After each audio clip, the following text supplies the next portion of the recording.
Hi, Chief. Are you there?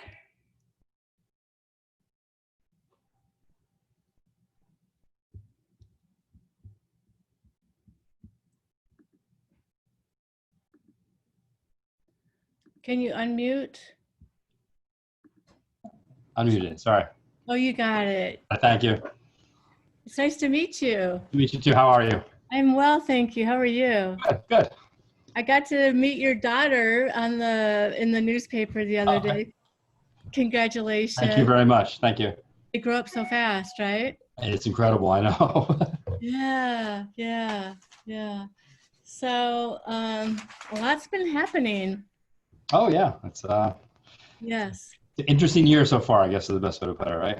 Oh my gosh. Yes, absolutely.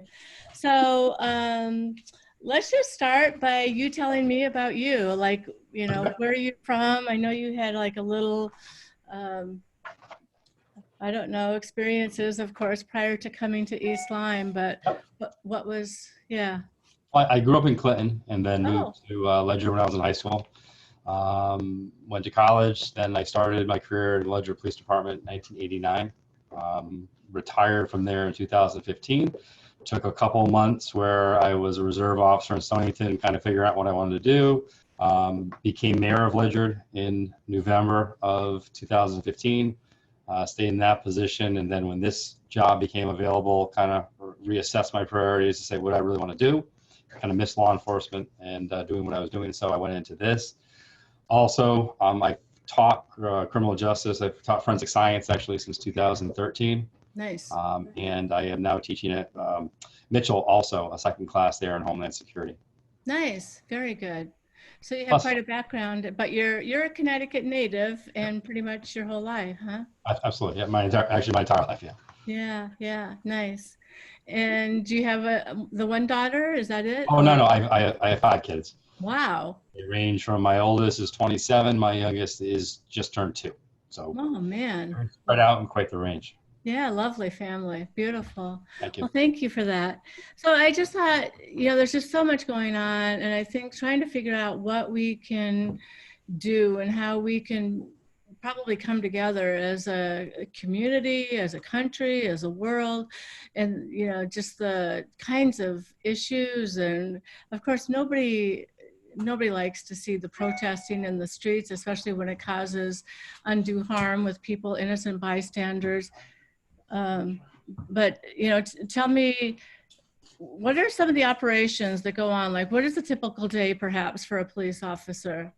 Well, I mean, I think it depends on the community. It depends on what your assignment is. A typical patrol officer in a town such as East Lyme, their job is they come in the morning, they get ready for their shift. Let's just say it's day shift. They participate in a roll call where they find out what's been going on the night before since they've last been at work. So they're up to speed with kind of what's been happening throughout the community. What are things that they may have to encounter during their shift if they're known things, follow-ups, or let's say continuing investigations or issues that are happening. Also policy changes, things that are put out. So it's really kind of a catch up when they get into work and they start out. At that point, it's really getting out there, and then if they have cases to follow up on, they're figuring out what the time management is to really follow up on those cases, criminal investigations, write reports. And one of the things I think that a lot of people miss is just the report writing aspect of police work is pretty, voluminous, especially when it comes to accidents and those type of things. There's a lot of writing documentation that has to take place. But then the officer, is out on the street going to patrol inside of their areas. The town is broken down into 3 patrol areas.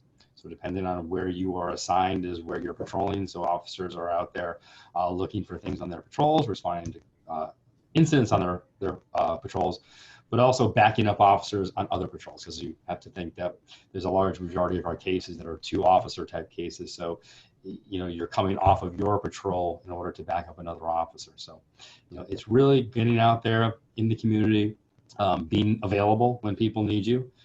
We have a pretty consistent call volume. Vast majority of calls, and I shared this with your son through his statistics, are very much community orientated, community service type calls, helping citizens. We're called upon, almost 15,000 times per year to assist citizens with different types of incidents or events that are happening. So what would an example of that be? So somebody like, if I had a friend and he didn't answer the doorbell and that So kind of thing. I mean, sure, well-being checks are one of the calls that we go on. It could be for somebody has a concern about a fraudulent type of activity that may be happening. It could be a criminal activity that took place, a larceny that took place, a burglary, going to businesses or houses for alarms, investigating accidents. I think what ends up happening is the police are really kind of the go-to for so many things in society where people are calling us. If you look through the nature of most of our calls, many of those calls start out as something where somebody is looking for assistance, looking for somebody who can either direct them, or we as the police are the ultimate agency that handles that. So, whether someone has their keys locked in the car, they have a concern, animals locked in a car, they have a lot of music coming from the neighbor's house, they have a dispute with their neighbor, domestic type disputes, if you're going down because there's parking issues, there are trespassing issues. So, the list is on and on about, what happens on a normal day. And that's one of the things, the natures of police work that, a lot of people like, is the fact that no 2 days are generally the same. You're dealing with different things out in the community. And the vast majority of officers, that is really kind of their driving goal or driving motivation, because they very much enjoy doing that. Nice. Okay. Well, good. So if there's three different areas in town that you govern and police and divide it up, I don't know how many officers you have, and if you have like two or three, well, probably two per section. Is that how it works? No, Or? it's one. It's one per section. So generally, our minimum patrol is one sergeant and two officers. Remembering that with your force of, we have, now going to be up to 25 officers starting after July, where all the hiring process takes place.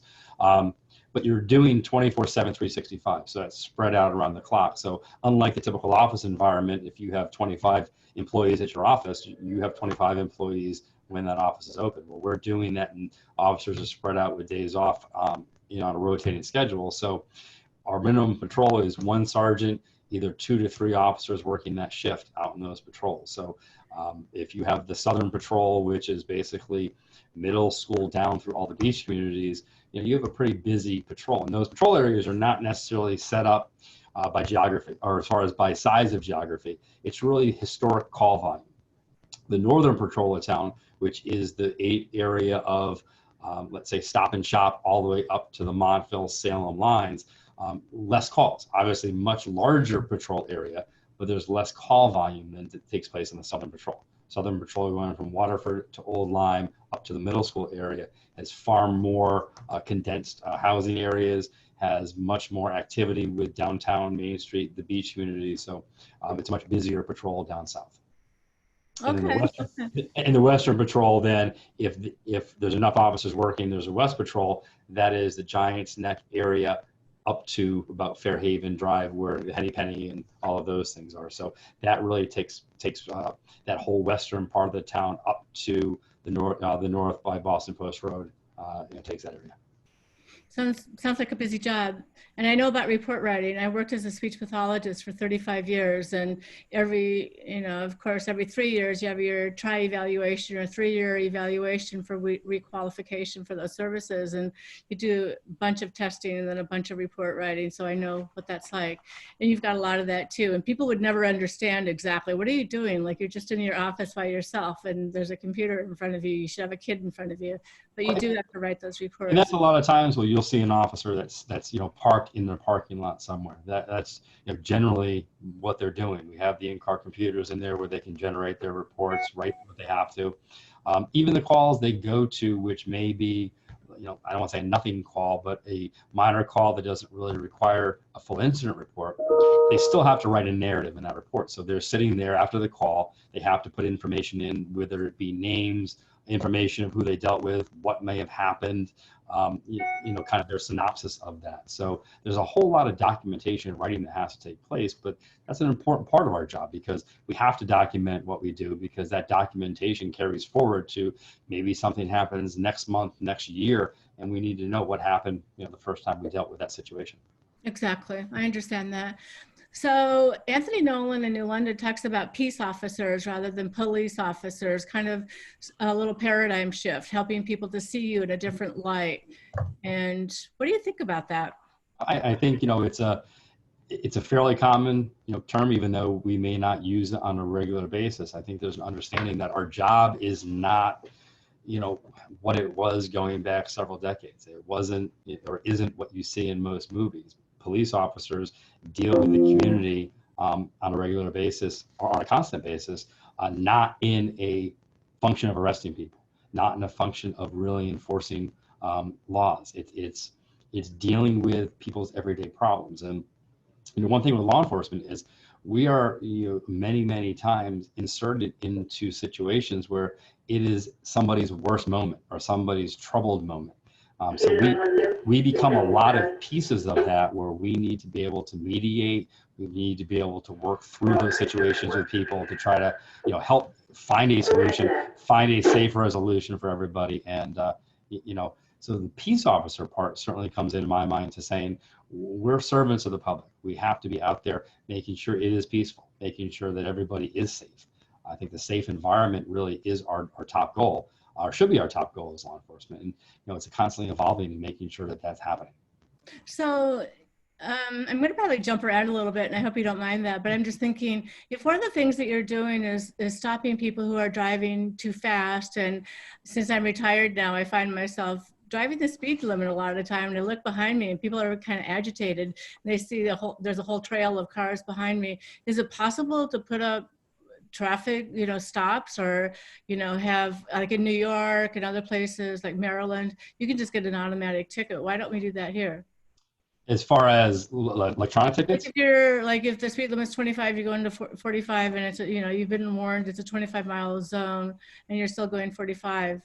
Why don't we just be like in Maryland? They'll just send you a ticket, like you ran a stoplight. Or and there's actually many states that have outlawed that. So I think if as you research it, the places that have done that, there's many places that started with it, and because of many reasons have pulled back and stopped doing it. And I believe if you check in Connecticut, you're not allowed to do that type of enforcement, and the legislature has kind of dictated that. So it's definitely a question, especially with red light cameras, that comes up all the time too, that why don't you just do red light cameras? Certainly it would be easier for us and safer for us to do that, but there's been enormous pushes in society not to do those things for enforcement. So again, as with a lot of things, it puts it back on us to have to do that in-person type enforcement.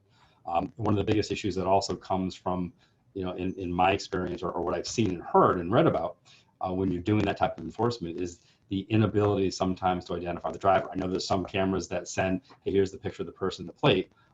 But again, nationally, I think if you look at this, my experience from what I've read, a lot of places have gone away and outlawed it because of different problems that resulted. So, while I think it makes sense on its face, there's issues that were involved in it that cause many places to go pull back from it. Yeah, it's interesting, and you wonder what's best, because paying somebody to be on the streets like that may not be cost effective, may be dangerous for the police officer stopping somebody. I think there's some intimidation.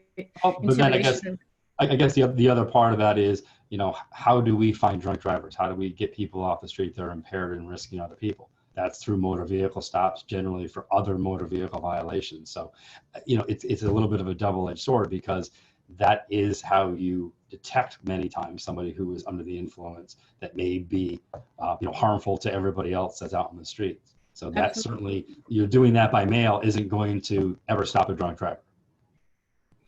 Okay.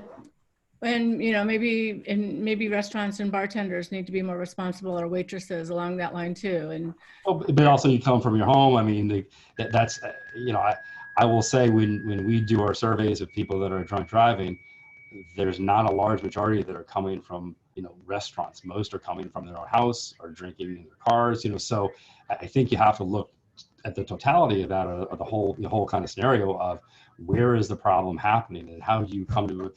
Our job is to make people safe.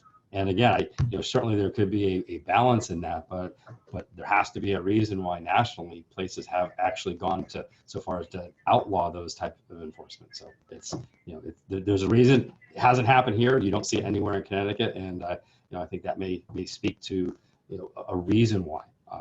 Doesn't mean it can't be re-examined, can't be looked at to say, is there a way to do this? Well, it's just good to talk about it, I think, to understand it Absolutely. to understand it at a deeper level.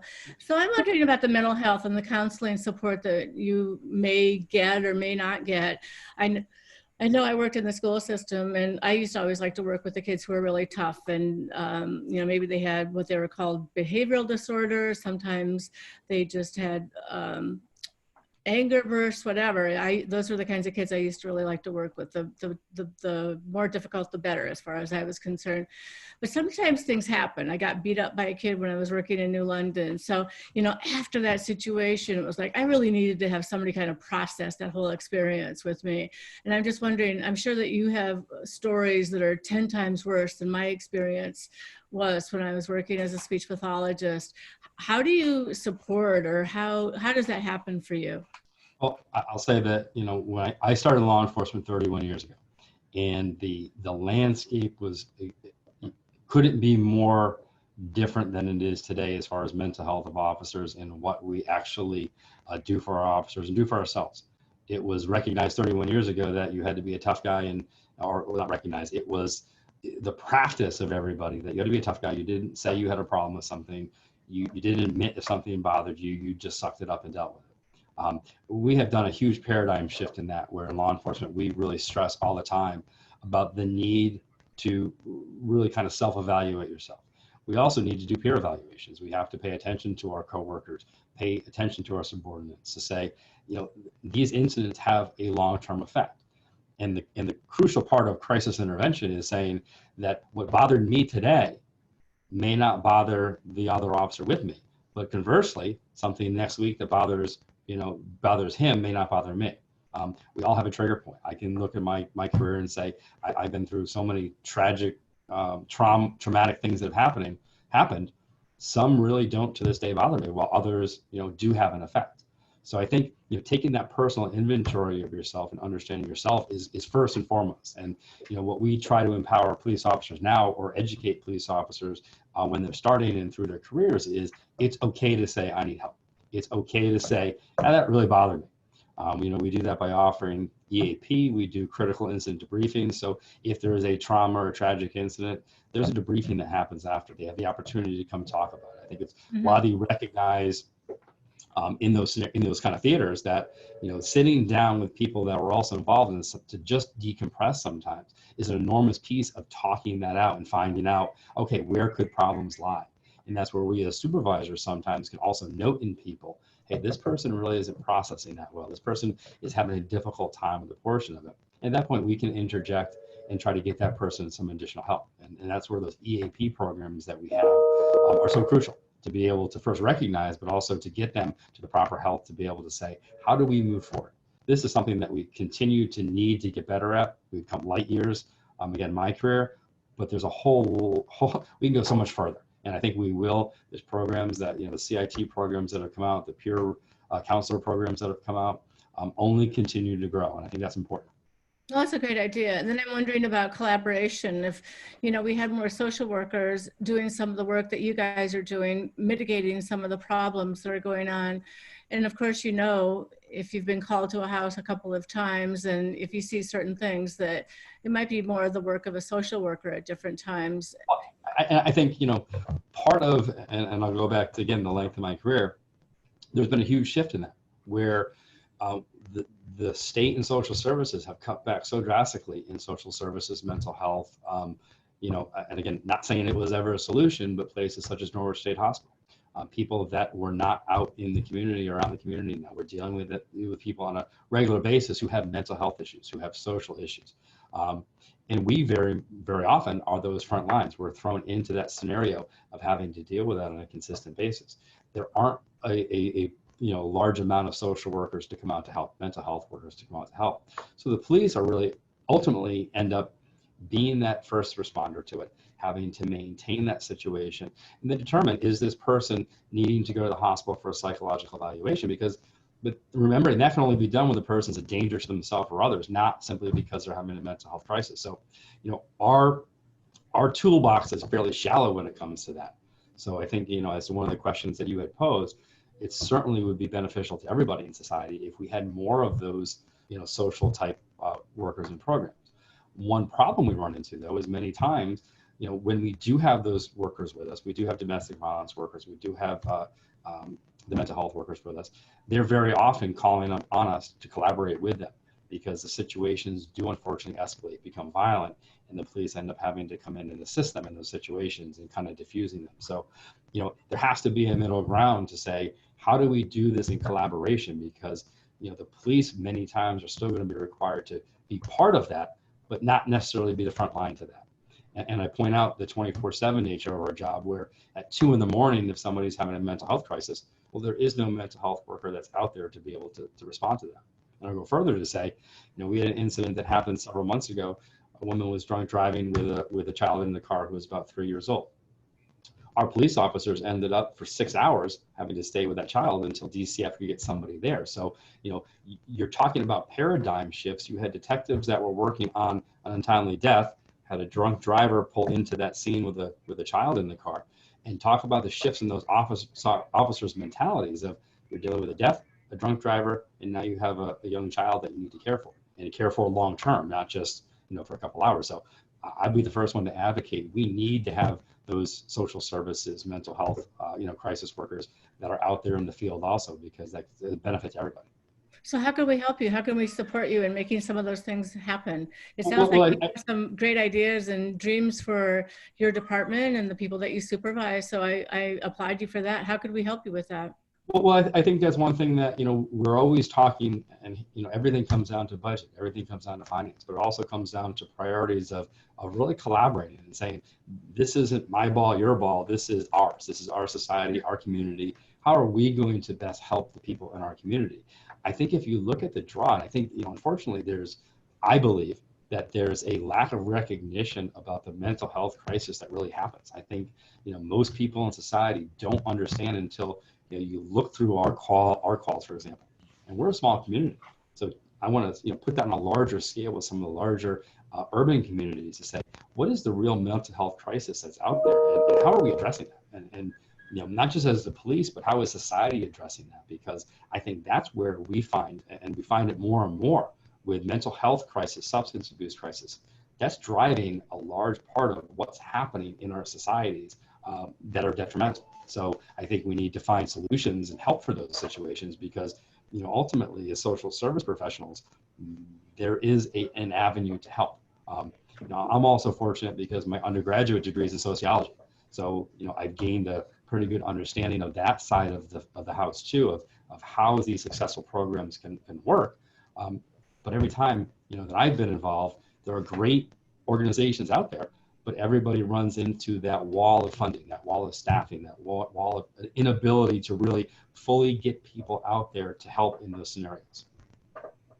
So do you have any ideas with that? I mean, is it using people like senior volunteers, or getting... I think you need professionals in the field. You need that the mobile outreach psychological professionals. You need DCF workers, social workers. When you have family dynamic problems that we're getting called to over and over and over again, there has to be some type of group. We work very closely with Safe Futures. All of our cases of domestic violence are sent directly to them to screen. So we have these pieces in place.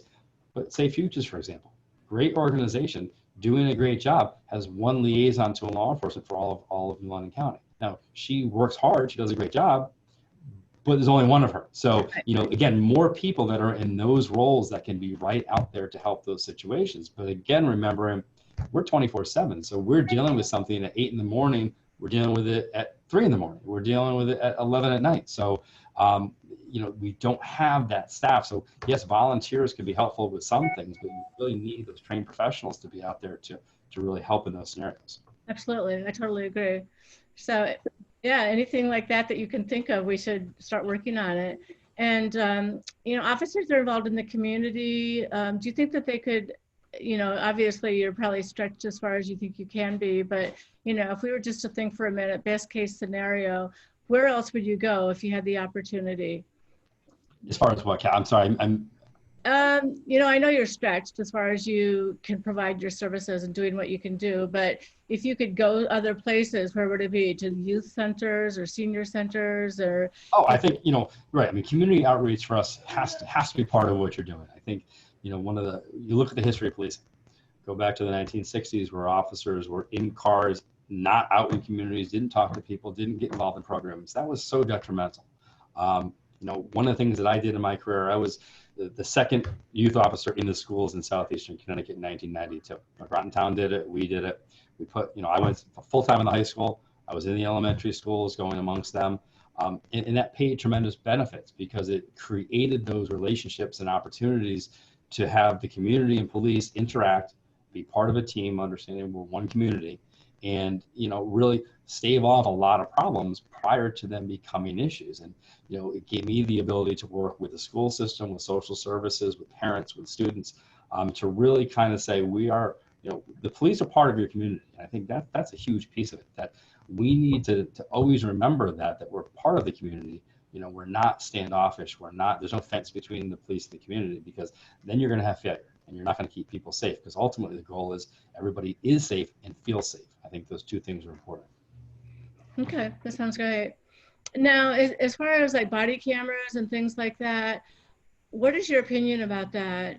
If that's not too controversial to ask. I think body cameras are a tremendous asset. I think that they pay enormous dividends.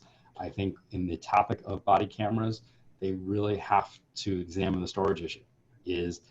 There's no problem with the cameras themselves. There's no problem with getting them out in the field. The problem is the volume of storage of what you have to keep, how the size of that video, how you store it, how you pay for it, and how you work through the redaction system. The staffing, doesn't exist in most departments to be able to handle all of those pieces, and the funding doesn't exist to do those pieces. So that has to be figured out, because if you think about, you have, in any given day, we're going to have at least 9 to 12 officers working. Every interaction that they have with the public has to be videotaped. What is the size of those videos? What is the storage of those videos? They have to be kept for 90 days by state statute. And then if somebody FOIs it or goes to court, there has to be a redaction process in place to take people out that may be victims or witness, or certain witnesses. So there's a process in place. It isn't as simple as saying, I'm going to turn it on, I'm going to videotape, and that's it.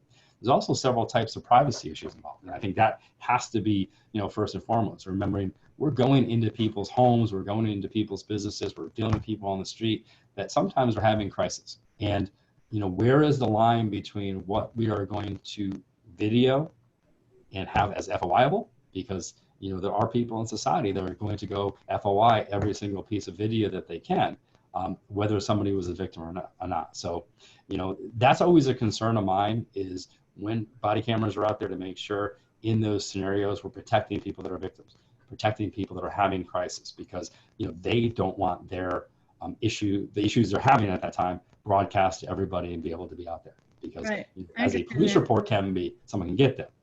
Body camera footage, sometimes they can get that footage. So I think that has to be, even though it's in the statute right now, there's always some controversy and question of, people try to push that limit sometimes. Well, and I think the body cameras would protect the police officer as well. Absolutely. Yep. We just think it's to scrutinize whoever is the perpetrator or the creator of the problem, but also if you could protect the officer in those situations, then and we have in-car cameras too. And I think we have in-car cameras, but not body cameras here. Mm-hmm. The in-car cameras are extremely helpful to us, because many times, we have situations where, hey, everything's documented what happened. Somebody calls to say the officer did or said this. We go to the videotape and find out that wasn't the case. So there is a protection of the officer from that standpoint, but also there's an evidentiary piece there. We have evidence that we can show what happened to this accident or this crime scene that occurred, from the in-car. I'm a huge advocate that, body cameras should be out there in the field. I think they will be. I think the legislature is going to push to have them be required. It's just the funding. The funding and the storage are going to be safe. Yeah. Well, I'm sorry, what was that? It's all about funding. We want you to be safe. That's what I said. Oh, right, yeah. Right. And if you think about the terabytes of storage required, and we're a small agency, so take a large city agency and figure out how much actual data is stored and how do you actually do that efficiently and do it in a way that is accessible and it's going to be safe from any kind of cyber attacks. So there's a lot of pieces in place that you have to make sure are being covered. Wow. Yeah. The more you dig, the more you find out that you need to know, right? Yeah. That's, unfortunately, in Connecticut, and I can only speak for Connecticut, there are many towns that started with body cameras that actually backed off and discontinued them as programs because of the storage issues, because of the staffing issues for the records portion of it. So again, I think they're coming. There are a lot of places that have added them. I would love for us to add them. It's simply we have to figure those pieces out as we're doing it. Absolutely. And I think eventually you will, because we want you guys to be safe on the streets and on the roads. Why don't we see more officers on the street? I think the only time I've seen a police officer on Main Street was during East Lyme days. And once when I was walking on the boardwalk, there was a police officer, and he was there because I think somebody said somebody maybe snatched a purse or something like that. Those are the only 2 times I've ever seen a police officer. You should be seeing them more, and actually I get compliments all the time from people in society that see them.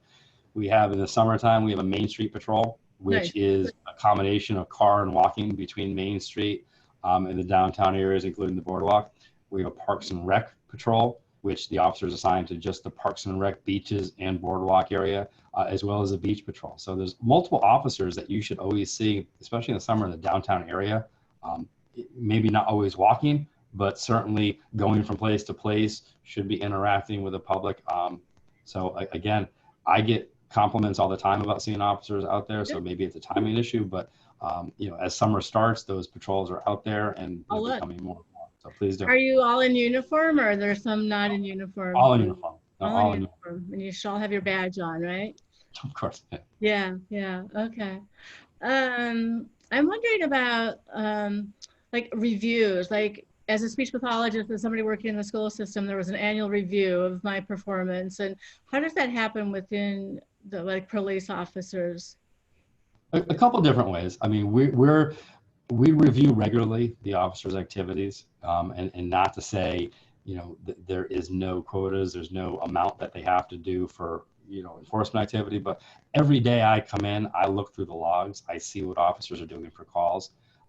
We are giving them positive reviews, negative reviews, depending on certain things that may happen or complaints we may receive, or suggestions we receive. It's not necessarily always a complaint. It could be an observation by somebody to say, hey, you can do that a little bit better. So, that is a process. I think that's always subjective as far as reviews. And I think that's always a question, because in police work, the matrix that are, reachable moments are I'm trying to think of the right word for it, and I apologize for it. But trying to get things that are quantifiable sometimes become difficult in police work. So it's really subjective to the supervisor that's doing that. But the supervisors really are supposed to be staying on top of their officers, paying attention to what they're doing, noticing deficiencies, and trying to do corrections with those deficiencies. And by deficiencies, many times that is, simply, hey, you know what, you're not paying attention to this instead of that. Certain types of patrol type things, visibility issues.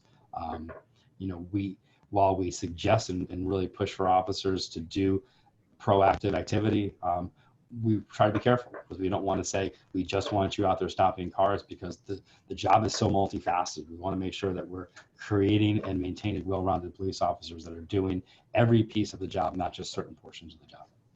Okay. So there is a review committee and a review panel, and there are people who there's no panel for that. We simply don't have the people to do that. So the supervisors are responsible for doing that. I'm in the process right now of trying to update a more formal review process to do for an annual basis. That was one thing that the leave over, I guess the best way to say, from the Resident Trooper program is it did not have a firm wording in the union contract for that. So it's something we're looking forward to kind of getting together and fixing up to make it a little stronger than it is right now. Okay, that sounds good. Now, most police officers have a college degree in a subject matter of their choice, like you did sociology, and other people maybe studied history or English or whatever they were interested in. Oh, it's a wide variety, and I think that's been a big dynamic change in law enforcement. When I came on the job, hardly any police officer had a college degree. I think now we've kind of moved into, if you look at our department, for example, a large majority of the younger officers have degrees. They have that college experience where maybe some of the older officers didn't do that because it wasn't what happened back, 30 years ago when they went to law enforcement. I, for example, in my career, I got my associates, my bachelor's, my master's degree, all while working as a police officer. So I maintain part-time. So we try to encourage officers. The contract does allow for a tuition reimbursement to encourage officers who don't have degrees to go back to school to get those. But I do note when we're looking for new officers, the vast majority do have college degrees, and I think that's been that paradigm shift. And as someone who's taught in college and in the criminal justice programs, I see them becoming more and more populated with people that really want to get educated before becoming a police officer, not just becoming a police officer. If you look back, several decades ago, much different mentality in the selection process, but also why people want to be police officers. I think that's definitely evolved over time. Right. Well, that's great. But then the actual police academy, is that like a 2-year program that people? No, the police academy in the state of Connecticut is it's right now, I think it's at 22 weeks. Oh, wow. So it's 22 weeks police academy. Then it's 400 hours of field training after they're out of the academy on the road. So it's a combination of those two things. Okay. And I'm just wondering, go ahead. No, so Connecticut actually is one of the longer academies in the state, in the country. We have a standard for our training that is much higher than some of the other states. And if you look, for example, as a Connecticut police officer, we could transfer to most states in the country with very little subsequent training in those states. Conversely, it's very difficult to come into the state of Connecticut as a certified police officer and not have to go back to the academy or large portions of the academy because of what the standards for training are here compared to some other states. Interesting. One more question I have, and I'm just wondering about gun safety and what you think about that. I know that there's a group in town and they talk about like be smart with guns, and so like safe storage of guns and keeping your ammunition away from the gun and talking to people about having. What do you think about that? I think it's crucial. I mean, first of all, the state law requires safe storage of firearms and safe handling of firearms. But I also think that as a parent, as a police officer who does have a weapon, I want my family safe. I want my family safe from accidents with that firearm. And I think the safe storage, the education is enormous pieces of that, to make sure that there's respect that firearm can injure somebody severely. So we want to make sure, and I guess I advocate for anybody that's educating on the self-storage of firearms, because otherwise, you're asking for really dangerous situations. Right. Yeah, I thought it made sense. It's just like be smart with the safety, the storage, the handling of it, knowing that it's a dangerous weapon, finding out if you take your kids to a neighbor's house if they have guns and that sort of thing. So, well, I think you got a tragic incident that happened in Guilford, several years ago, and I think there's been some legislation that's come about from that, as well as some other cases. And unfortunately, what happens in our society, we all know. Tragedy is what generates sometimes change and sometimes generates positive movement. And it's unfortunate that the incidents happen, but moving forward, I think the Guilford one is a perfect example where there's positive changes that can happen when those tragic incidents do occur. Right. And yeah, and it's Connecticut, it's a small state, and we've had some pretty horrific incidences in our schools and all of the activities with gun violence. Well, is there any way we can help you and support you? I think just having better information is helpful. I think community conversations are crucial. I think we look to be partners in the community. So I think that community support, that conversation, that honest conversation is always crucial and important. And support always is very helpful, especially when it comes to budget time. But we've had some great support in this town. We've had some, in my experience being here for a little over 3 years, town government, the people in this community have been very, very supportive of the needs of the police department. While we do far more with less, if you compare us to some other communities, we do have the support. Good. Well, that's good, because we want you to feel supported and we want you to feel safe, and you keep us safe, and all of that's good. So, all right. Well, if there's any ideas that you have that we can be of support to you, don't hesitate to reach out, and we can try to garner some more support and help you to do your job. And I look forward to seeing you on the street someday. Thank you, Kat. Thank you. All right, take Okay. care. Have a good day. Bye-bye.